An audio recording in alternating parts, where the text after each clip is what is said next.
এক নারী এবং নারীর প্রতি আসক্তি, এইটা তো একটা মৌলিক মানুষের স্বভাবজাত বিষয়, যে মানুষের অস্তিত্বের ভিতরে আল্লাহ তাআলা এটা দিয়েছেন। কিন্তু সেইটা কেউ যদি নেককার স্ত্রীর জন্য অপেক্ষা করে আর আল্লাহর কাছে দোয়া করে আর নেককার স্ত্রী, চরিত্রবান স্ত্রী মিলে, আল্লাহর কসম, তো পৃথিবীতেই তার ঘরে, তার জীবনে জান্নাতের সুখ বিরাজ করে।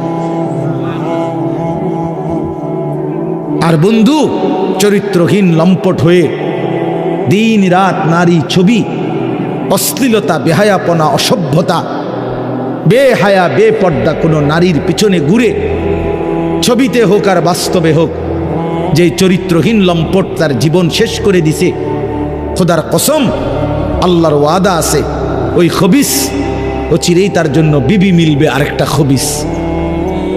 আর সেদিন মনে থাকবে, মনে রাখবেন প্রিয় ছেলে, মনে রাখো, সেদিন তোমার সংসার হবে জাহান্নামের টুকরা, জাহান্নামের টুকরা। এজন্য নারী দুধারী, নারী এমন তরবারি যে তরবারির দুই দিকে ধার। নারী যদি চরিত্রবান হয়, নেককার হয়, পবিত্র হয়, সতীসাধ্যী হয়, পর্দানসীন হয়, সে নারী জান্নাত, সে নারীর সংসার জান্নাতের সুখ। আর নারী যদি চরিত্রহীন হয়, বেহায়া হয়, বেপর্দা হয়, চরিত্রহীন, অসভ্য হয়, খোদার কসম, ওই নারী তোমার জীবনের জন্য জাহান্নামের আগুন টুকরো। এজন্য তুমি মনে রাখো বন্ধু, আজকের এই চরিত্রহীনতা আগামী দিনে তোমাকে এর সুদ দিতে হবে। এটা স্পষ্ট আছে কিতাবে, আমার কাছে আরবি কিতাব আছে। ইমাম শাফিঈ রাহমাতুল্লাহ আলাইহি বলছেন, আয-জিনা কারজুন, জিনা ব্যভিচার, বিবাহ বহির্ভূত নারীর সাথে, মেয়ের সাথে যে কোনো রকমের সম্পর্ককে জিনা বলে। জিনা ব্যভিচার শুধু লজ্জাস্থানের জিনা না, বিবাহ বহির্ভূত। হাসো, হাসলে ভালো, কারণ কিছুটা প্রতিবন্ধী যারা হয় তারা হাসে, যাদের মানসিক সমস্যা, ব্রেনে ডিস্টার্ব, সে গুনাহের কথা বললেও তার হাসি আসে, যে আমারই তো কইতেছে, তখন সে বুঝে যে আমি অসভ্যরই তো কইতেছি। বুঝেন নাই? তখন এটা বুঝাই যায় যে সে যে কিছুটা প্রতিবন্ধী, এটা তখন বোঝা যায়। বুঝছেন? তো এই জন্য বললাম যে এইটা আয-জিনা কারজুন। ইমাম শাফিঈ রাহমাতুল্লাহ আলাইহি বলছে, বিবাহ বহির্ভূত নারীর সাথে যে কোনো রকমের সম্পর্ক, যে কোনো রকমের কথা বলা, চোখে দেখা, ছুঁয়ে দেখা, তার সাথে চলা, তার সাথে দিনের পর দিন রাত সম্পর্ক রাখা, পার্কে, রেস্তোরাঁয়, বিনোদন কেন্দ্রে তাকে নিয়ে ঘুরতে যাওয়া ইত্যাদি, যেই কোনো রকমের, বলে না আমি ধরিও নাই, ছুঁইও নাই, শুধু কথা বলতাম, এটাও জেনা, এও বেবিচারী, এও খবিস। আর আল্লাহর ওয়াদা, ইমাম শাফিঈ বলছে এটা একটা করজ, জেনা একটি করজ, করজ ঋণ, তোমাকে সেই ঋণ শোধ দিতে হবে।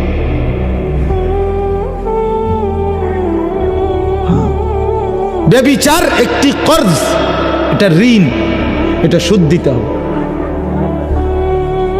তিনি বলছে তোমাকে এটার শোধ দিতে হবে, তোমার এই চরিত্রহীনতার শোধ, তোমার এই লম্পটের শোধ, সারা রাত নারী ছবি, উলঙ্গ দৃশ্য দেখার শোধ দিতে হবে। এটা মনে রাখ, একটা ছেলে হলো যদি কেউ বুঝে থাকো তো মনে রাখো, এর শোধ দিতে হবে। তুমি অচিরেই তোমার জীবনে একটা খবিস মিলবে, সেই খবিস তোমার জীবনটা তখন জাহান্নামের টুকরা বানায় ফেলবে। বেপর্দা নারীর হাসি, হাসি না, এটা আগুন।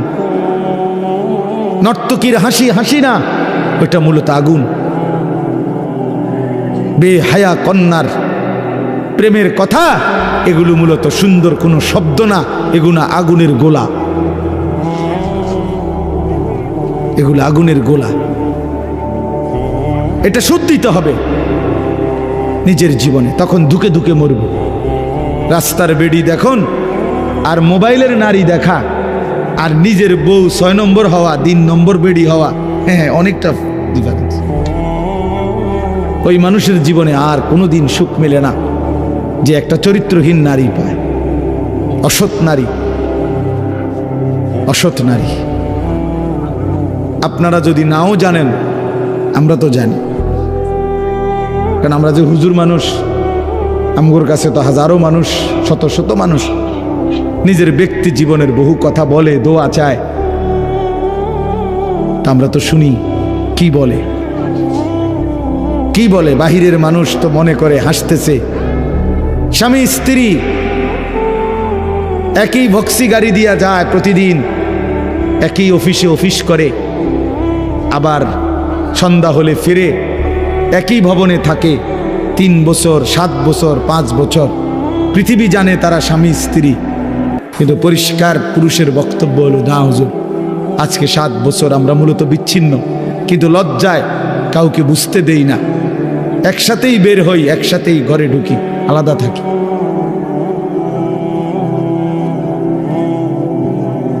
হ্যাঁ, স্বামী এক জায়গায়, স্ত্রী এক জায়গায়। স্বামী ছাদে বইয়া গিটার বাজায়, বিড়ি আর সিগারেট খায় আর গান গায়।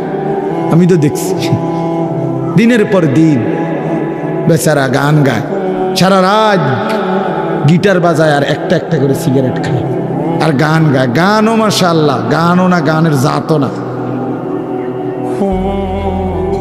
না কিচ্ছু না, মানে এটা কোনো সুরও নাই, সুরের জাতও নাই, বে বে করে, বে বে। আহা, আল্লাহ মাফ করে দেন, আল্লাহ মাফ করে দেন। প্রিয় যুবক, চরিত্রহীন হয়েও না,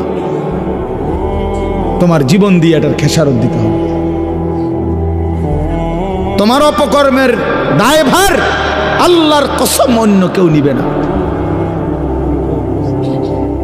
তোমার লাম্পট্য, তোমার অসভ্যতা, তোমার অসভ্যতার দায়ভার কেউ নিবে না, তোমাকেই শোধ দিতে হবে। বললাম না, এটা কর্জ, ঋণ, এটা সুদ, ঋণ শোধ করতে হয়, ঋণ শোধ দিতে হয়। হ্যাঁ, আল্লাহ আমাদেরকে মাফ করে দেন। আমি মনে করাই দিলাম, যদি কোনো ছেলে বোঝো তো ছেড়ে দাও, এক পবিত্র নারীর জন্য অপেক্ষা করো, এক হালাল স্ত্রীর জন্য অপেক্ষা করো। এই পৃথিবীতে এখনো আছে পবিত্র নারী, চরিত্রবান নারী আছে, যে আল্লাহর কাছে চায়, আনা ইনদা যন্নি আব্দি বি। হাদিসে কুদসিতে আছে, আল্লাহ বলছে, বান্দা আমার ব্যাপারে যেমনটা ধারণা করে আমি আমার বান্দার সাথে তেমন আচরণই করি, আমি তেমন আচরণ করি। অতএব আমার বান্দা যদি দিল থেকে ইখলাসের সাথে নিজেকে পবিত্র রেখে, গুনাহ থেকে মুক্ত রেখে যদি অপেক্ষা করে যে আল্লাহ, আমি একজন সতীসাধ্যী নেককার চরিত্রবান নারী চাই, আল্লাহর কসম মিলেই যাবে, মিলেই যাবে, কোনো সন্দেহ নেই, কোনো সন্দেহ নেই। তুমি যদি বলো কই ভালো মানুষ তো দেখি না, না তোমার কাছে ভালো মানুষ প্রতিদিন তোমার কাছে আইয়া ঘুরতে হইব বা জানাইয়া যাইতে হইব যে ভাই চিনচিন নিয়ে আমি যে ভালো মানুষ, আপনার লিস্টে লিখে রাখেন। এটা কি কোনো নিয়ম হলো নি? কি আপনার কাছে আইয়া সমস্ত ভালো মানুষ দেখা করে যাইতে হইব একবার আইয়া? এটা কে আইন করছে? এটা এটা কোন আইনের কথা? অনেক মানুষ দেখেন না, চা দোকানে বৈশা বিড়ি খাইতে খাইতে করতে ভালো মানুষ আসেনি অনকেন না, করতে পার ভালো মানুষ তো একমাত্র আমনে চাচা, পৃথিবীর শেষ ভালো মানুষ তো আমনে।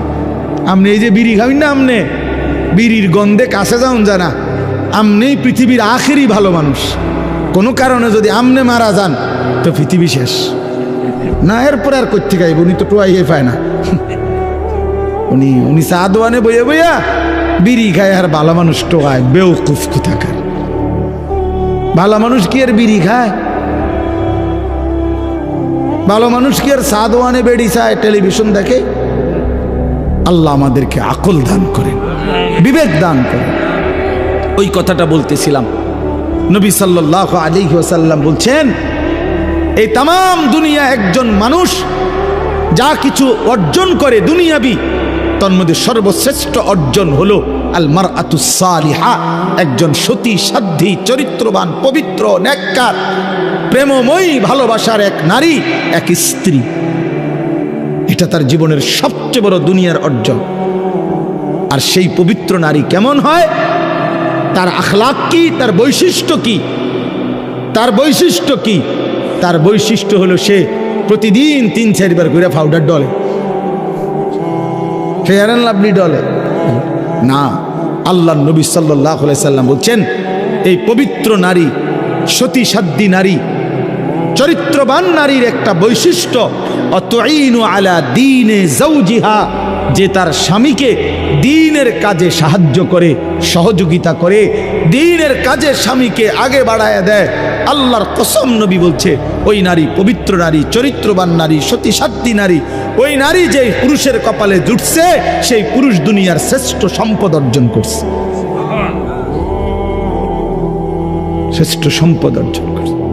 রাসূলুল্লাহ সাল্লাল্লাহু আলাইহি সাল্লামের সাহাবীরা, নবীজির জামানায় সেই সাহাবীরা তাদের বিবিরাই তাদের স্বামীদেরকে আল্লাহর রাস্তায় জান দেওয়ার জন্য, যুদ্ধের জন্য সাজায় দিতেন। স্ত্রীরাই বিদায় দিতেন স্বামীকে, যাও স্বামী, আল্লাহর জন্য জান দিও, হাসরের ময়দানে দেখা করো, পরকালে দেখা হবে, আর কোনোদিন লাগবে, ঠিক আছে চলো, আল্লাহ হাফেজ, ফি আমানিল্লাহ। হ্যাঁ, আমরা কিতাবে পড়ছি এক মুসলিম নারী, তিনি তার 4 সন্তানকে নিজে যুদ্ধের জন্য সাজায় দিছেন এবং 4 সন্তানই যুদ্ধে আল্লাহর রাস্তায় শাহাদাত বরণ করছে। আমরা কিতাবে পড়ছি নবীজির একজন মহিলা সাহাবী, ওনার 16 বছরের ছেলে কাফেররা বন্দী করে ওনার 16 বছরের ছেলেকে একটা একটা অঙ্গ, হাবিব ইবনে যায়েদ ওনার শরীরের একটা একটা অঙ্গ কাইটা কাইটা আলাদা আলাদা করছে। এরপরে বুটি বুটি করে, পিস পিস করে, গোশতের টুকরার মতো কইরা এরপরে আগুনে পুরাইয়া ছাই করে ফেলছে। মদিনায় যেদিন এই খবর আসছে ওনার আম্মার কাছে, তিনিও একজন মহিলা, নবীজির সাহাবী উম্মে আম্মারা, এই মা উম্মে আম্মারা ওনার নাম, এই মহিলা যার ছেলে নবীজির সাহাবী, ছেলেটাও সাহাবী, হাবিব ইবনে যায়েদ, তিনি শাহাদাত বরণ করছে, টুকরা টুকরা করছে। তো উম্মে আম্মারার কাছে যখন এই খবর আসছে যে মা তোমার সন্তান আল্লাহর জন্য জীবন দিছে, কালেমার জন্য জীবন দিছে, নবী সাল্লাল্লাহু আলাইহি সাল্লামের ভালোবাসায় জীবন দিয়েছে, কাইটা টুকরা টুকরা করে বুটি বুটি করে ফেলছে, কিন্তু তোমার সন্তান আল্লাহকে ছাড়ে নাই, রসুলকে ছাড়ে নাই, কালেমাকে ছাড়ে নাই। খোদার কসম, তখন আমরা কিতাবে স্পষ্ট পড়ছি, উর্দু কিতাবে, ওই মা চিৎকার করে বলছে, মদিনাবাসী, লিহাজাল ইয়াউমা আরদাতুহু, এমন একটি দিনের জন্যই আমি আমার সন্তানকে বুকের দুধ খাওয়াইছি। সন্তান আমার দুধের হক আদায় করছে, সন্তান আমার 2 বছরের দুধের হক আদায় করছে। আমার স্বপ্ন ছিল, আমার আশা ছিল, আমার পবিত্র সন্তান আল্লাহর জন্য জান দিবে, আর আমার সন্তান আল্লাহর জন্য জান দিছে। निकल जाए दम तेरे कदमों के नीचे, यही दिल की हसरत, यही दिल की आरजू है। এজন্য নওজোয়ান, আজ তোমরা ভুলে গেছো, আজ নারীর ফাঁদে জীবন দিয়ে দিছো, উলঙ্গ ছবির কাছে জীবন দিয়ে দিছো, মোবাইলের নর্তকীর কাছে জীবন দিয়ে দিছো, একটা সামান্য মেয়ের কাছে নিজের জীবন শেষ করে দিছো। ছি ছি ছি, পুরুষ এত কাপুরুষ হয় না। একটা বেডির পিছনে কুত্তার মতো সারাদিন ঘুরে, পুরুষ এত বড় জানোয়ার হয়। পুরুষ এত কাপুরুষ হওয়ার কথা না। যার পৌরুষ আছে, যে পুরুষ, সে এমন হওয়ার কথা না। কিন্তু আজকে আমাদের সন্তানদের আকসার এই মোবাইলে আসক্ত, যত ছেলে পেলে, এর মূল কারণ নারীতে আসক্ত। এটার অপর পিঠে এটাই রেজাল্ট। আপনি খোঁজ নিলে ওয়াজ হনে 2টা 1টা দরকারি কোনো কাজ করে 10 মিনিট 5 মিনিট, আর যে সারা দিন রাত এটা টিফে কিতা করে, বেডি চায়, নারী দেখে, ছবি দেখে, নাচ দেখে, নাটক দেখে, সিনেমা দেখে, অস্থির ছবি দেখে, নারীকে নিয়েই ব্যস্ত থাকে। নাইলে আপনি বন্ধ করে দেন। এক সপ্তাহ নারী ছবি মোবাইলে না আসা বন্ধ হয়ে যাক, যে কোনোভাবে ফেসবুক কন আর ইউটিউব কন কিছুতেই নারীর ছবি আসে না। এক সপ্তাহের জন্য দেখবেন হাজার হাজার লাখ লাখ বড় মোবাইল, এগুলা দিয়ে মানুষে কটকুটি খাবে। কটকুটি সম্পাপ্রি খাইব, সম্পাপ্রি চিনেন না? সাদা সাদা সম্পাপ্রি, এইটি কটকুটি। অথবা পেঁয়াজ বেছে, বাঙ্গারি মাল বেছে। যে এই জন্য এটা দরকার। প্রিয় বন্ধু, প্রিয় বাবা, বুঝা উচিত একজন নারী অস্বীকার করার কোনো বিষয় না। পুরুষ যেমন আল্লাহর সৃষ্টি, নারীও আল্লাহর সৃষ্টি। নারীর প্রতি পুরুষের আসক্তি, পুরুষের প্রতি নারীর আসক্তি, এই আসক্তি, এই বন্ধন, এই প্রেম, এই ভালোবাসা, এই আন্তরিকতা, এই মহব্বত, এই হৃদয়ের টান, এটা যদি না থাকতো তো মানব প্রজন্ম আজকের এই পর্যন্ত আসতো না। মানুষের এই ক্রমধারা কি এখান পর্যন্ত আসতো? এক স্বামী স্ত্রীর পবিত্র বন্ধন, একে অপরের প্রতি অকৃত্রিম ভালোবাসা, স্বামী স্ত্রীর একান্ত মিলন। তো এইটুকুর বরকতে মহান আল্লাহর ইচ্ছায় প্রজন্ম এভাবে আগাইছে। তাহলে এটা তো দূষণীয় না, হালাল যেটা সেটা তো দূষণীয় না।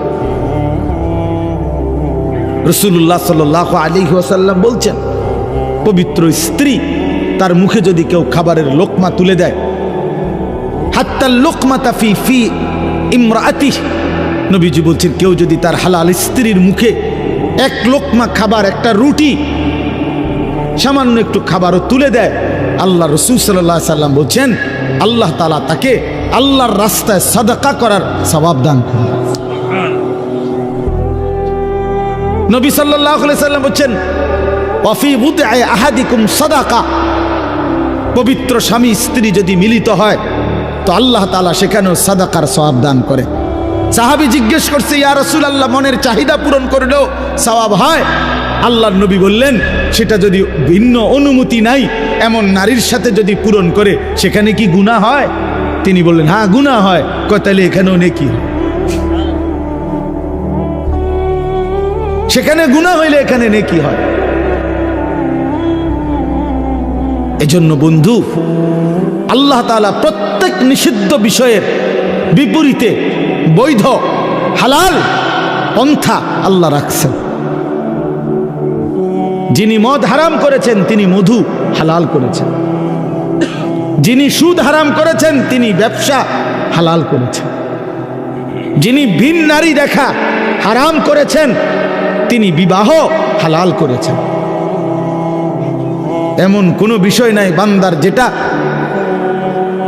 চাহিদা আছে অথচ সেই চাহিদা পূরণের বৈধ কোনো পন্থা আল্লাহ দেন নাই। খোদার কসম, এমন চাহিদা মানুষের মধ্যে নাই, এটা হতে পারে না।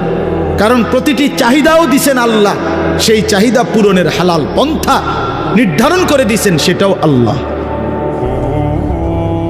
আল্লাহ করছেন। আজকে অনেক মা বোন হয়তো পর্দার আড়ালে আছেন, শুনতেছেন, আপনাদেরকেও বলি, বেপর্দা নারী, বেহায়া নারী, বেহায়া কন্যা, তার বাস্তবিক অর্থে সামাজিক কোনো মর্যাদা নাই। ইসলামের দৃষ্টিতে, মানবতার দৃষ্টিতে, ইনসাফের দৃষ্টিতে, বিবেকের দৃষ্টিতে তার কোনো সম্মান নাই, ইজ্জত নাই।